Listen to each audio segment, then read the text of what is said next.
कोई कार्यक्रम थोड़ी है। कार्यकर्ता, उत्साही कार्यकर्ता आए हैं, धन्यवाद। बाकी कोई कार्यक्रम थोड़ी किया है पार्टी ने। कोई 4 साल हो गए, 3 साल हो गए, 2 साल हो गए, 5 साल हो गए। वो तो पार्टी जब तक जिम्मेदारी जिसको देती है वो अपना काम करता है, कर्तव्यों का निर्वहन करता है। भाजपा के नेताओं का हटते जा रहे हैं। कहीं कांग्रेस पार्टी में आने का मूड तो नहीं है। कई नेता जो भाजपा ज्वाइन की थी अब उन्होंने छोड़ दी। ऐसे कोई कांग्रेस इतनी सस्ती है कि चाहे जब चले जाओ और चाहे जब ले लेंगे। सर, उनका कहना है कि कई और लोग भी संपर्क में जो गए हैं उनको सबको समेट नहीं जाऊंगा। कांग्रेस लेगी तभी तो आएंगे।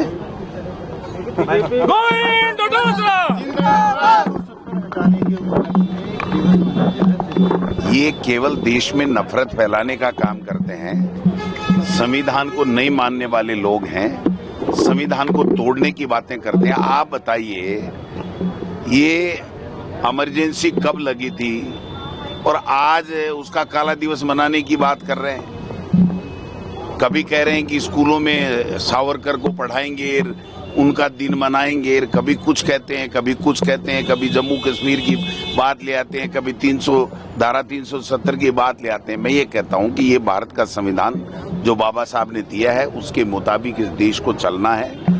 और जब इनको तीसरा टर्म दे दिया, अब काम करके दिखाएंगे।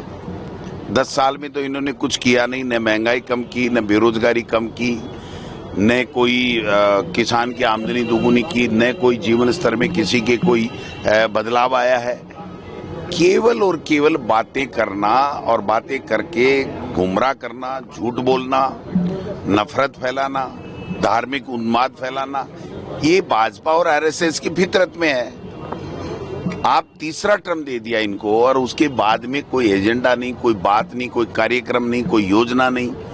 केवल और केवल वो लग गई थी, इमरजेंसी लग गई थी। आज तो अघोषित इमरजेंसी है, वो तो संविधान के मुताबिक लगाई थी और लगाने के बाद में निर्णय को लोगों ने ठीक भी नहीं बताया। उसके बाद में हम हारे भी और बहुत बड़े बहुमत के साथ में पुनः इंदिरा जी देश की प्रधानमंत्री भी बनी।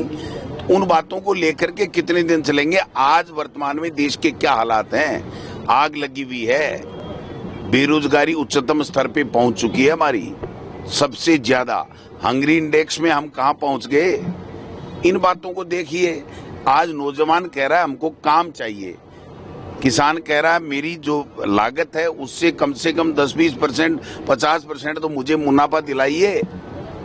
लोगों के मकान बिक रहे हैं, कुड़कियां हो रही हैं। जो किसान को मदद मिलनी चाहिए, नौजवान को नौकरी की मदद मिलनी चाहिए, रोजगार की मदद मिलनी चाहिए, वो मदद नहीं है, गायब है। आज हमारे नेता प्रतिपक्ष, हमारे नेता राहुल गांधी जी, उनको लोकसभा में जिस प्रकार से धो रहे हैं, उनकी बोलती बंद है, बोलती बंद है। वो जब मुद्दों की बात कर रहे हैं कि देश के लोगों के मुद्दे के ऊपर आप चर्चा क्यों नहीं करते हो?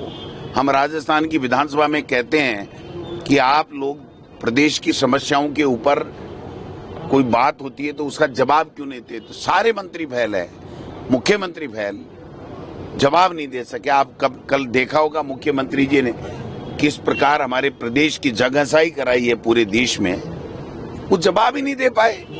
पढ़ रहे थे, पढ़ने में भी गलतियां, मतलब लिखा हुआ अधिकारियों का पढ़ रहे थे उसमें भी गलतियां। क्या बजट है पता ही नहीं पाए कि हम इस बजट में किस प्रकार से प्रदेश को आगे ले जाना चाहते हैं। एक ही रट लगाई हुई है, मोदी जी का नाम लिख दो बजट में, मोदी जी का नाम बोल दो और उसके बाद में केवल विपक्ष के ऊपर जांचे की बात कर लो। कौन मना कर रहा है इनको? कोई भी जहां भी इनको गड़बड़ लग रही है उसके ऊपर जांच कराएं, रोके किसने हाथ किसने पकड़े। लेकिन इनको काम करना न तो आता है, न काम करने की इनकी मंशा है, न ये काम कर रहे हैं। आज 1 महीने से ज्यादा से इनके कृषि मंत्री गायब हैं। कोई है इनके पास सवाल कि उनके इस्तीफे का क्या हुआ, स्वीकार हुआ नहीं हुआ?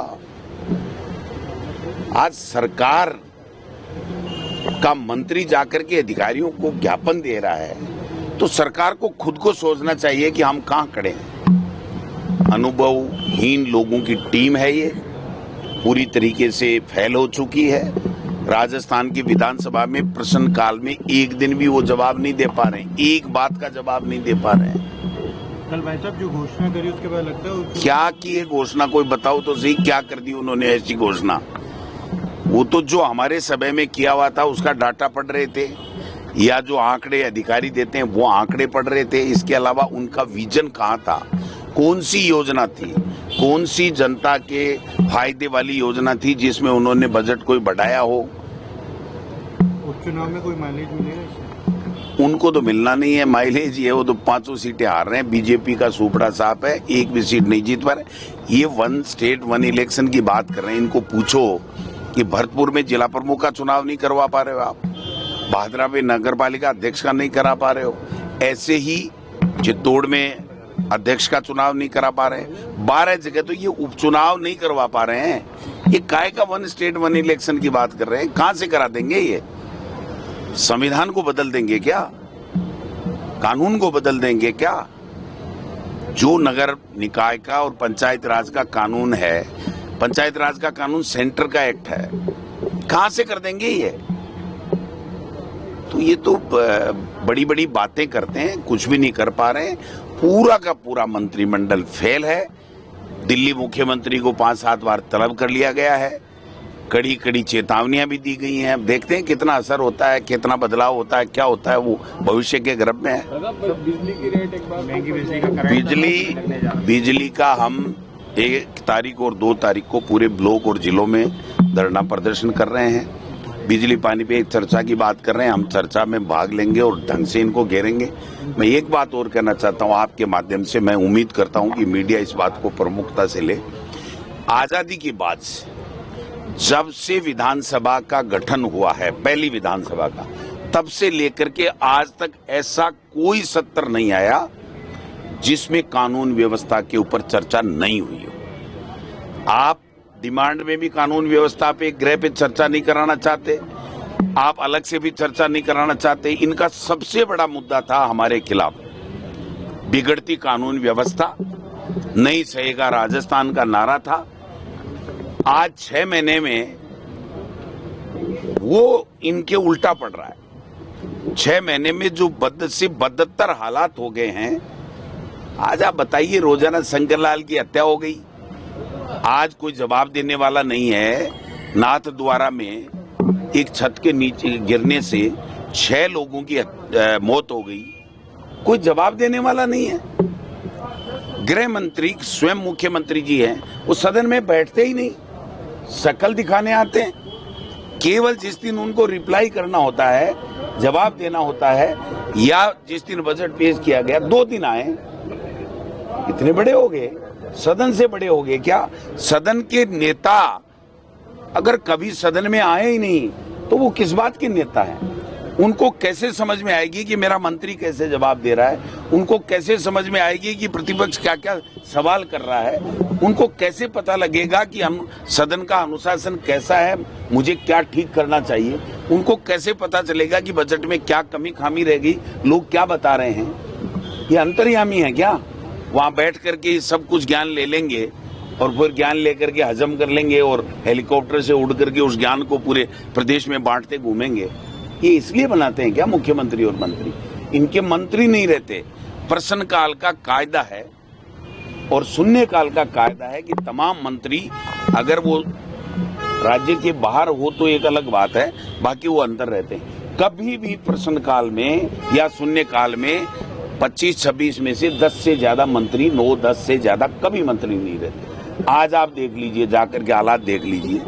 आज स्पीकर को ये चेतावनी देनी पड़ी, सरकार के संसदीय कार्य मंत्री को ये कहना पड़ा कि मैं हिदायत देता हूं कि जब जिस डिपार्टमेंट की चर्चा होती है शून्यकाल में और प्रश्नकाल में, वहां पर अधिकारी नहीं रहते हैं। भविष्य में उनके नाम दिए जाएं, कौन अधिकारी नहीं थे। संसदीय कार्य मंत्री खुद कह रहा हुक्म की पालना हो जाएगी, उनके खुद के विभाग के बड़े अधिकारी नहीं थे वहां पर। तो आप इकबाल तो खत्म हो गया, मुख्यमंत्री का इकबाल खत्म, संसदीय कार्य मंत्री का इकबाल खत्म, और मुख्य सचेतक तो जाने है ही नहीं। कब खड़े होते हैं, कब बैठते हैं, कब बाहर जाते हैं, कब अंदर आते हैं, किसी को पता ही नहीं चलता। ये संवैधानिक पोस्ट है और हाउस में इन संवैधानिक पोस्टों का अपना अलग से महत्व है और उस संवैधानिक पोस्ट की गरिमा बनाए रखना उनकी ड्यूटी में आता है, चाहे वो मुख्यमंत्री हो, चाहे नेता प्रतिपक्ष हो, चाहे वो संसदीय कार्य मंत्री हो, मंत्री हो, चाहे चीफ व्हिप हो। तो इनका तो हालात ये बने हुए हैं कि कोई जवाबदेही नहीं, कोई मुद्दे की बात नहीं, हल्ला करेंगे, मोदी मोदी का नारा बोलेंगे और अब तो वैसे भी कम बोलने लग गए मोदी मोदी का। राजस्थान के राज्यपाल बदल दिए गए हैं, आप क्या विचार है? मेरा तो क्या विचार है, बदल दिया उसको मानेंगे जिसको भी बना दिया उसको राज्यपाल, तो राज्यपाल ही है। दादा, कांग्रेस ने रामदेव मेहरा जी को रफीक खान जी को नई जिम्मेदारी दी है। बिल्कुल। 5 सीटों पर चुनाव आने वाले हैं, क्या कास्ट कम्युनिटी? देखिए, इसको चुनाव उपचुनाव से नहीं देखा जाना चाहिए। ये तो एक संवैधानिक व्यवस्था है कि उपनेता हर पार्टी बनाती रही है और चीफ व्हिप हर पार्टी बनाती है। नेता प्रतिपक्ष आला कमान से चर्चा करके वो उनको हाउस में मनोनीत करने का काम करते हैं। तो पार्टी आला कमान ने निर्णय किया है, अच्छा निर्णय किया है, मैं स्वागत करता हूं और मैं समझता हूं कि अच्छी जिम्मेदारी के साथ में वो अपनी जो है ड्यूटी का निर्वहन करेंगे और अच्छा सदन में अपना काम करेंगे। सीएम साहब ने एक कविता पढ़ी पेपर लीक को लेकर, आप पर व्यक्तिगत मानते हैं उन्होंने? नहीं, मेरे पे व्यक्तिगत ही उनकी हिम्मत ही नहीं है, समझ गए ना।